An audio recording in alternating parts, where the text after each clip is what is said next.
Thanks, Steve. I know earlier you used the word pivot. I know you couldn't resist being the fact that we were going to pivot today to talk about pivoting about video.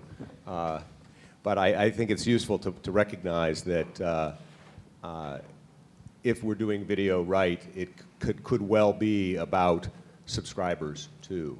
And so it really connects, I think, with the seminar or the talk that we just heard from Mark. Let me just quickly introduce our panel and then get things started. To my immediate left is Colby Reed Miller. He's the Senior Director of Sales and Content for Oath Video. Next to him is Michael Suggett, Vice President and Executive Producer of original content for 10, which is also called the Enthusiast Network from the Discovery Channel, or I think something like that. And on the far side is Lori Tavares, who's the Senior Vice President of Digital Revenue and Operations at Tronc, formerly the Tribune Company. Yeah. From the Tribune. We both have I can't figure that out. Publishing titles, formerly Tribune Publishing. Yes. So what I'd like to do is start with you, Colby, and just have you explain to the audience generally what you're doing with video right now, what the goals are, and then that'll sort of set the stage for the context, and we can go to some questions. Sure. So I think everyone in the room's probably heard a lot about Oath and thinking about what is that combination of assets, AOL plus Yahoo, what does that mean? And one of the big things that we're hearing out in the industry is that publishers, agencies, advertisers are looking for a legitimate third option to Facebook and YouTube.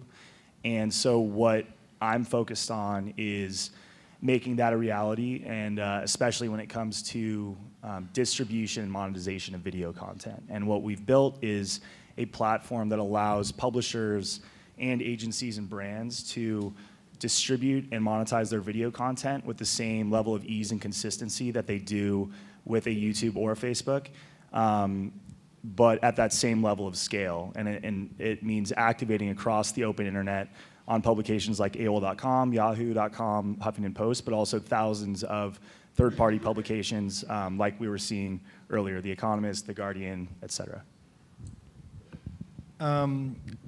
My role and our department's role has been long-form, episodic, long-form video programming across our automotive media brands, so Motor Trend, Hot Rod, Super Street.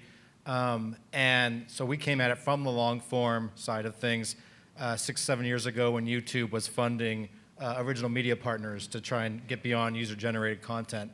Since then, we've now kind of found an ad-supported model for that content on our owned and operated sites as well as third-party social sites. And 2 years ago, launched our new on-demand video subscription platform. So to the discussion we had earlier, now it's back to driving subscriptions, what we kind of did in our legacy. Now we're kind of closing the loop and actually driving premium value to the same video content and more behind the paywall. Great. So we've openly, as everybody else who's probably a publisher in the room, has put a lot of efforts around video content based off of both advertiser demand for those for that type of inventory, as well as how our users are consuming our content. So we've built out a video team. We are putting a lot more around video efforts in general as a content. So Lori, talk a little bit about how you choose, and as a newspaper company, you've got a lot of options for what kind of video content you might be doing. Michael talked about long form in particular. What kind of video are you doing, and to what extent can you tell us it's driven by what the audience is telling you they want? Sure. I mean, I think we definitely, there's kind of what we're doing every day and then the areas that we're testing out, right? So we do shorter form video, tends to be the most content that we produce, obviously, that goes along with the written content that we have. And we have dove into a couple verticals and just taken a look at, are there other things that maybe our users are looking for? But there's constant testing and there's constant evaluation of what is driving the most, either deeper use into our sites or what is causing better conversion for the advertisers as well. And just to continue that thought a little bit, and I know you're a newspaper-based business or a news, I guess, news media-based business, but you have you have subscribers too, right? We so, do. So how does this fit into driving new subscribers and/or retaining subscribers? We haven't really, we look at obviously what goes on in the conversion funnel. I don't think that we've been able to attribute either better conversion to video or lack of conversion to video yet, very specifically as a content piece. For us, the programming of our websites is still very fluid on the editorial side. So I think it's very difficult. Some pages will have video, some pages won't have video. So I don't think we've seen it driving either way, but with publishers putting their content on Facebook and other places, we are seeing our users respond to video content more frequently. And so one would assume then that that's good for your subscriber base as well, because they're looking for that content from you. Colby, can you characterize the different kind of flavors of video content that you might be? I mean, you've got a license to cover almost anything among your brands. So, what works most? What are you trying to do the most of?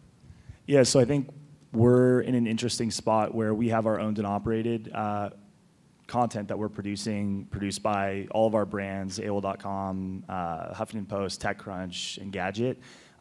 We also have we bought a company called Riot Studio about a year ago, and basically that's our in-house creative studio production arm where they're producing long-form documentaries. They actually just won a couple Emmys, long-form branded content. But then the other interesting thing is we literally are working with something like 600 to 700 third-party content providers, and it's pretty like anyone that you think of as kind of a premium digital content creator or publisher we are working with, whether it's the broadcasters, the major magazine companies, the up-and-coming digital publishers. So what's fun for me is I really get to see kind of what everyone's doing and what's working and what's not. So, speaking of what's working and what's not, right? Are there categories or styles of content that especially works just from the point of view economically of cost to make and revenue derived?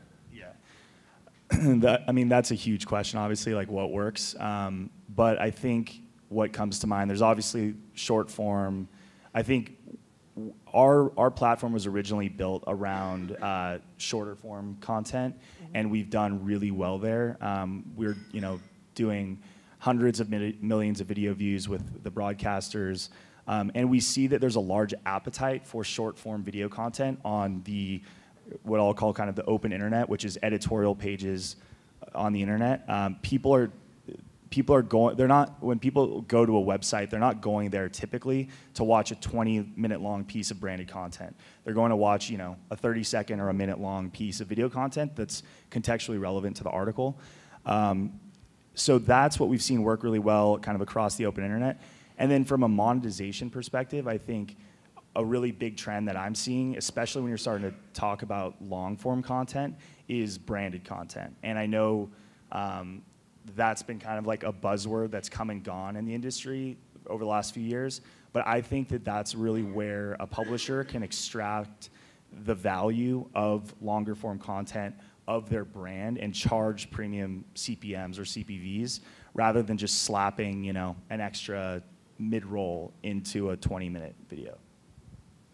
So, Michael, when we talked in advance of this, we talked about your success with building audience on YouTube with some content that they helped fund, Right. And now you'd like to be able to get them off of YouTube and into your subscription thing. So, talk a little bit about how that works. Yeah, that's interesting. That's probably our number one challenge and also opportunity, right? We have 5 million YouTube subscribers to the Motor Trend YouTube channel who have shown an affinity for our long-form video content, right? We're doing episodic programming that's in excess of 22 minutes. And so now the idea is, okay, that represents the most likely audience to come over because we've already convinced them that we're making the content that it's worth watching and subscribing to. They can expect it on a regular cadence. But now we're going to ask for $5 a month for not only that content, but hopefully more of it, better content, and getting it first behind the paywall. And so you're kind of trying to, you have to be careful because your greatest fans can also be your worst enemies. if they feel like suddenly, you're making a cash grab on the backs of, their following and their dedication to your brand thus far. So we've had to massage our messaging there.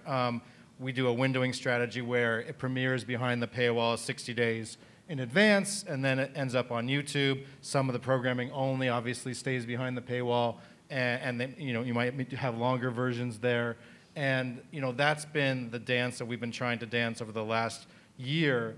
And I would say so far we've had our cake and we've ate it too, because we've been able to grow our subscriber base behind the paywall and grow our YouTube subscribers as well. So some people hate us. Some of the diehards think it's a cash grab, but they seem to be the vocal minority because the data and the revenue stream seems to support this idea that we are serving the super fans and allowing them to go kind of deeper down the rabbit hole behind the paywall. So those are, so far so good. So you're behaving almost like a little bit like a little mini movie studio with your release windows. Is there a way to apply that to something like newspaper content? I think as we vary our strategies on paywalls and subscriptions and things like that, I do think there are ways to do that as super user for longer form content from the LA Times or things like that. I definitely agree with what Colby was saying about just the whole idea of, excuse me, of the long form content and that being a branded content opportunity instead of just inserting that kind of monetization channel in the middle of something and maybe that being a more premium experience for both the user and the advertiser. Instead of it being a cash grab or yeah, we're going to monetize this and slap a bunch of pre-roll, mid-roll, post-rolls all over it. How do you make that a more robust experience both for the user and the advertiser? And one thing I would add, it's interesting, you mentioned the movie studio piece and the window strategy piece. I'm a big film fan, and I'm actually working on what I literally think of as an experiment. It's with the Tribeca Film Institute, and it's kind of just a passion point for me, but basically what we're looking to do, there's going to be an exclusive window of 8 short form, they're like 20-minute documentaries, and what I said around what we've been talking about around long form content, not typically working really well kind of on typical editorial websites. What we're going to try to make this thing work, where we're going to build out hubs on our owned and operated properties, also work with some of our third-party publishers to build out hubs and basically have these destinations where people can go to watch these documentaries. We'll release 2 every 4 weeks, and then what's going to be interesting is we're seeing if we can attach brand or DSP or trading desk or any kind of sponsorship dollars to this to actually make it work. And I don't know if it's going to work or not, but it's kind of a cool, fun experiment, and it's really relevant to this conversation, I think. Thank you. Okay, so one thing that is in my head as I think about this is like, okay, so which screen is the audience watching this on, right? And it seems like more than half of the audience is watching it on a very small screen, standing in line at Starbucks or in a Subway or whatever. How much does the mobile versus the other screens kind of come into this? And how do you sort that out? Do you use one kind for marketing and another for engagement in a different way? Michael, maybe you can start. Yeah, we know that mobile is over half of our audience. That's even for the paywall experience. So that's an interesting, it's almost counterintuitive. You would think these people are paying for the premium, they're going to go home and they're going to lean back and watch it. That's not necessarily the case, though we did make sure, obviously, that the app itself can be cast up to your home theater and is available on any smart app you would want, Apple TV, Roku, Xbox, you name it. So we're kind of agnostic to the platform. That being said, that audience that's coming over from YouTube, that's very much a mobile-led audience. That's a younger audience. They're primarily on mobile, and so the content has already been optimized in a way for that audience by being kind of, we don't bury the lead. We're hooking you in the first 30 seconds. So a lot of the social short-form learnings, we're still incorporating into our long-form programming. Right? We're not taking a lot of time to build to the punchline, but that being said, we also are getting longer form storytelling in there. We're telling kind of episodic arcs and season-long arcs. So we're trying to service both, the casual YouTuber who might be stopping by, but also the person who then falls in love with the programming or the hosts and wants to sit back and watch that, again in their living room or cast it on their TV while they're working in the shop. Because it's a very passionate, enthusiast audience we're talking to. Lori, how does that work for you? So to Kobe's point again, I think that's why we're so successful in the shorter form content as a news publisher, right? Is we're all in the same situation with mobile at this point in time, that more than half your users are consuming on mobile. And it just seems to be that shorter form content is just more adapt to the mobile experience. And so maybe there is a programming part where you start to look at how your content is distributed based off of what screen you're looking at. But I do think that's why traditional news publications are pretty successful with the shorter form content, is because it's being consumed in the mobile experience. So when circling back to the big pivot, and I guess the reason for the big pivot is the perception that there's higher CPMs available in video impressions, right? Mm-hmm. How does that fit in with mobile, which I always thought had lower CPMs than others? So Michael, like how does the, well, any of you, yeah. So I think there was a panel yesterday where video was being discussed, and I'm sorry, I can't remember who said it, but it was so well said that video is not about chasing the dollars and about being core to your publication. And I think that's kind of the approach we've taken. I think the initial pivot for a lot of publishers was there's demand for the video, there's good CPMs, display is under pressure and becoming commoditized. Let's move there. That's where the money is. And I think that it didn't come as fast and as furious as everyone thought it would, or there's a million reasons, and mobile is a reason. But I do think that instead, just recognizing that that's how your users are consuming content in general and building your strategy there, and then the monetization comes along with that, is probably more successful than just chasing the dollars. So it really is, if you build it, they will come, essentially. If you get the right kind of content, the right kind of audience will engage, and then... I think it's one of those things you have to do. It's the I don't even think we can talk about pivoting anymore, because the pivot is there, and it's building upon your content distribution for the future, right? It's not just about the monetization piece. Yeah, and I would say, on the monetization side, you have different points of entry for a sponsor or for a third party to be involved with a single piece of content. And like the life cycle of, say, one of our long form shows would be that, again, it's behind the paywall initially. So that's mostly to service the paying subscriber. But then when it comes out in front, there's a presenting sponsorship, there's a product integration into that content. Now that sponsor is getting exposed to the 5 million YouTube subscribers.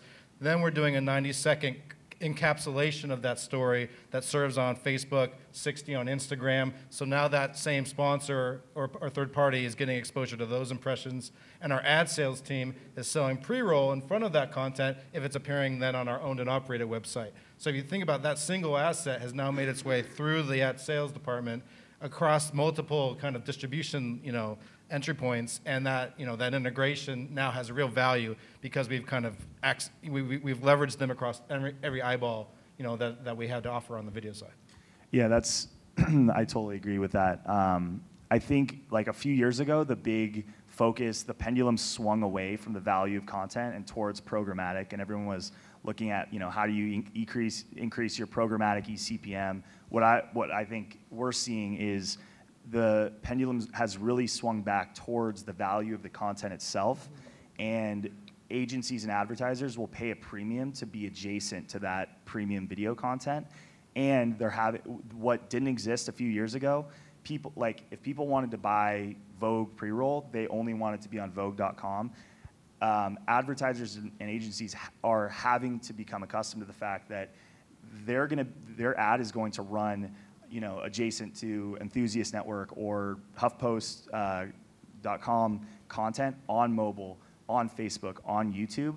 And the great thing about that for publishers is that you can charge those same premium CPMs no matter where it's living. So I think you are going to see, historically lower CPMs on mobile. But if you have a really good strategy and it's not just throwing up a piece of video content and putting a pre-roll into an exchange and hoping it monetizes well, if you have a good direct sales strategy and you're out talking about the value of your content, not necessarily even where it's going to live, that's where you can get kind of crazy high CPMs and CPVs on content.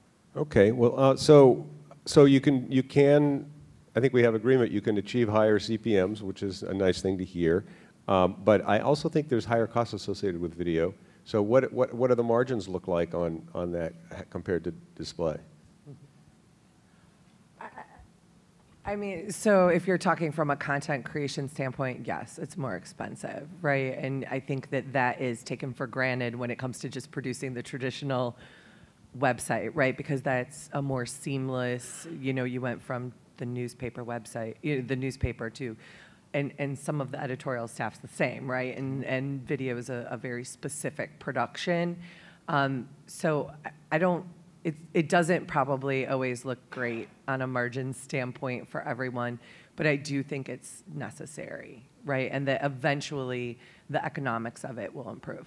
Yeah, I would say also, from our standpoint, if you were to isolate the video component of, say, a sales campaign, the margin would not be as impressive as other parts of the business, but we kind of have integrated marketing cost analysis, so you can look at, like, for every dollar spent on the production, 3 more are spent on the media in support of that, to amplify and to promote across that partner's activation for that year. So we're able to access media dollars at the agency level and put it against production because we're integrating it all into a single kind of marketing package for that party.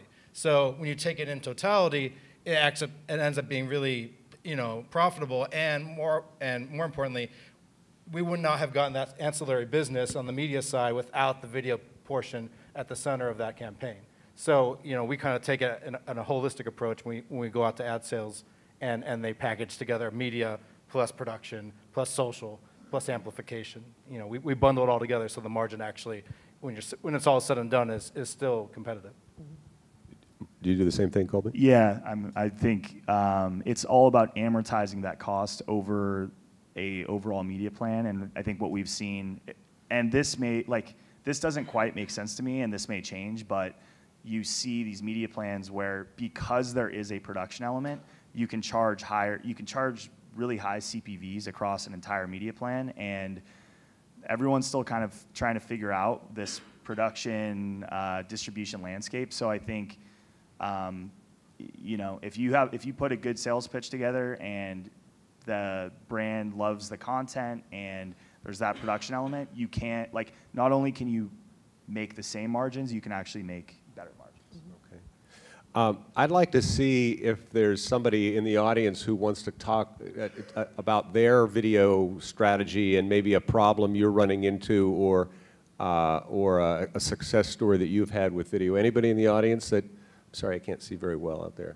There we go, back there. Right, yeah.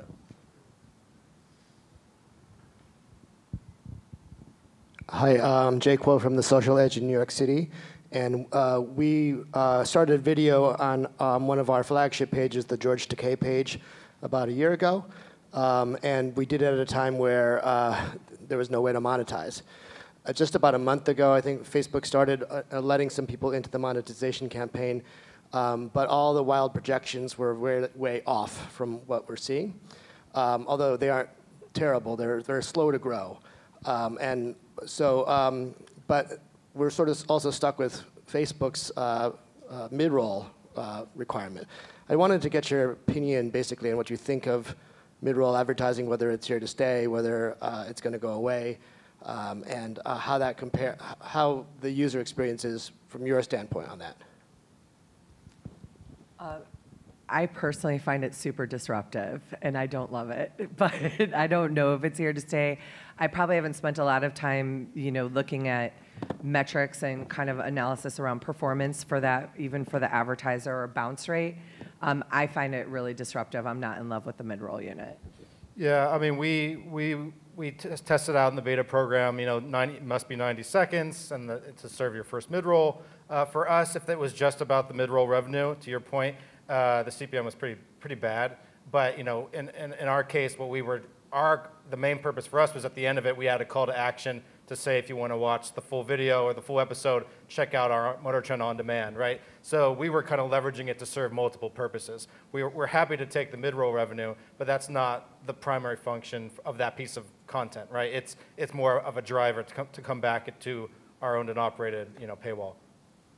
Yeah, I would say I think it comes down to the format. I think, for example, Snapchat did a really good job of really kind of changing the face of vertical video. It didn't really exist before Snapchat. Maybe it did, but they really made it mainstream. And I think Facebook is the one out there who's really pushing for mid-roll right now, and they need to do a better job getting upstream with publishers and with the people actually producing the video. Where if they're going to throw in a mid-roll at 90 seconds, the content needs to reflect that. It can't be you're right in the middle of the best part of content and some crappy ad starts playing. If the user experience is horrible, it's not going to work long term. So I think that mid-roll makes a lot of sense. I mean, that's TV. That TV's done a great job of creating these spots where those 30, 60-second spots fit in. But until that becomes more mainstream, it's not going to work. And I think that's why, for example, branded content is doing so well on Facebook, because it is a format that people can enjoy, and that might be a good strategy for you guys if you're thinking about how do you best monetize video on Facebook. After yesterday's panel that had seemed to show some disenchantment with video, I was curious if anyone else here either was actually pivoting away from video somewhat in the last year, actually reducing some of their commitment or drawing it back or leveling it off, or was disappointed. What I also heard yesterday was some disappointment in user response to it, that the readers themselves didn't necessarily want to follow where the advertisers wanted to lead them. Anybody have any thoughts on that, or anybody have any experiences with either pulling back on their video investment or being somewhat disappointed in user response to it? Yeah. I'm curious to hear what Michael would say about that, just because it sounds like you guys have sort of pursued a strategy that is about going deep on video for your most passionate readers and really trading off ad revenue for that. Yeah, that's right. I mean, I think we're the enthusiast network, right? So the people who care about the subject matter, cars, really care about cars, right? A Ford guy versus a Chevy guy, there's no talking them to the other side. And so that passion is our greatest commodity, right? And so we know that if we're programming to that person, that enthusiast, with enough authenticity, with enough detail, we're going again deep down the rabbit hole on really kind of the minutia of the enthusiast, that they will pay for that experience. And so if we can speak to them first and foremost, we know that any sponsor or third party wants to reach that person. That's a highly influential person. They influence multiple. That's right, because that's the perfect target for that advertiser, right? Because they influence multiple decisions. They not only buy cars, but they would influence their brother's car purchase, because they're going to be in his ear about what he should and should not buy, because he cares very much about the brand, and about the culture. So if we're talking to that super enthusiast and they're willing to pay us, it stands to reason that they're willing to pay for whatever that advertiser is looking to promote. And so down the funnel, when they get to ads, when that content gets to an ad-supported platform like Facebook or our owned and operated website, we know we can sell that piece of content back to our advertisers. Colby, do you see a difference in your in the level of engagement or the kind of content that you would have for a kind of a tech-neurotic kind of site where you've got kind of mavens of a different sort, right, versus maybe public affairs or entertainment content? I think it all just comes down to the relevancy of the content and targeting the content to the right audience. I think where people get into trouble is they don't have a good programming strategy, and they have their library of content and they're Like we see it at AOL.com. This was a big thing a couple years ago where we got a mandate from people very high up that we needed to put, to double our video views on a given, across the website. And it was great for revenue, but we saw things like viewability and completion rates and engagement drop because of that. So we've invested, we have not only our own content, but also those hundreds of third-party content providers. So we're investing a lot in contextual relevancy. But I think as long as the piece of content is contextually relevant and that content is ending up in front of the right audience, you're going to see great engagement. Okay. Yep, we have another one. Hi, Dave Smith from Pandora. Quick question. So we're starting to move out of the pure CPM billing model into cost per view, cost per completed view. We're doing some stuff with incentivized video that's leading to some of those completed views. How do you guys see that, different cost types evolving in this space? That's you too. Go ahead. So first of all, I would say, to kind of back to this question around, do people have problems with video? I think you just look at the stats. Like, the amount of video consumption is going to go through the roof over the next 4 years. The amount of traffic moving to mobile. So I think if you're not in video, you're going to have problems. That's my personal opinion. So I think trying to make a decision to stay out of video, you better have a really good strategy outside of video. So with that said, what we're seeing is that moving towards this CPCV model is where you can start to really unlock the value of video. And people are typically more comfortable with those pricing models, what we see, when it's a sponsorship, when there's production involved, when there's branded content. And so I would definitely encourage people to move to that model because agencies and advertisers, at least right now, are open to it. Sometimes it makes sense, sometimes it doesn't, but you're able to win those media plans, and so right now it makes a lot of sense. And then in terms of incentivized traffic, you produce a piece of branded video content and you're looking to get 2 million video views, and I think everyone pays for traffic at some point. I think that there's a bunch of incentivized traffic websites out there. People are paying for traffic, Taboola, social traffic, whatever it is. And I personally believe as long as the traffic is real and it's real eyeballs and it's not fraud, then I don't really have a problem with it. And you're going to have, impacts on engagement and completion rates and things like that. I don't think it should be, you sell through a 5 million video view campaign and you buy 5 million video views, but to get that extra 500K, whatever it is, I think that should be accepted. And I actually think we work very closely with IAS for measuring non-human traffic. They recently started including, I think it's incentivized traffic, and I don't even know how they quite define it, into their non-human traffic calculation, which for us, we're working with a lot of major advertisers out there, and they're all of a sudden starting to complain about higher non-human traffic rates. And to me, that's just crazy. It's you need to be super clear about what you're calling fraud and non-human traffic, because that is by definition human traffic. It's people clicking, going to it. So I think we need to get a little bit better about how we measure those things.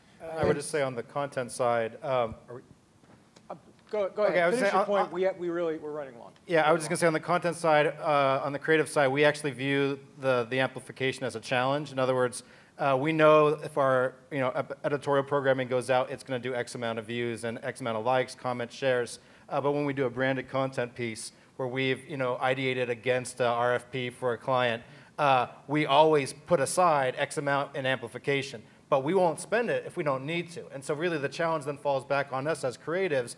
Can we tell a story that's relevant to our audience such that it does reach and engage our audience who's engaging with our editorial programming, so that we never have to touch that, the amplification. We're ready to use it to deliver across, to deliver on the promised impressions, But in a perfect scenario, and hoping more often than not, we're not touching it because we've told a relevant story that actually connected organically. And that helps your margins too. Thank you, Yeah, guys. exactly. Thank you. So we'll be Okay. around. Right, we're going to do the roundtable at the end of the morning to extend all of this. Yeah. All right. Thanks a lot. Dan, panel, thanks very much. I'm sorry, but I have to give Ed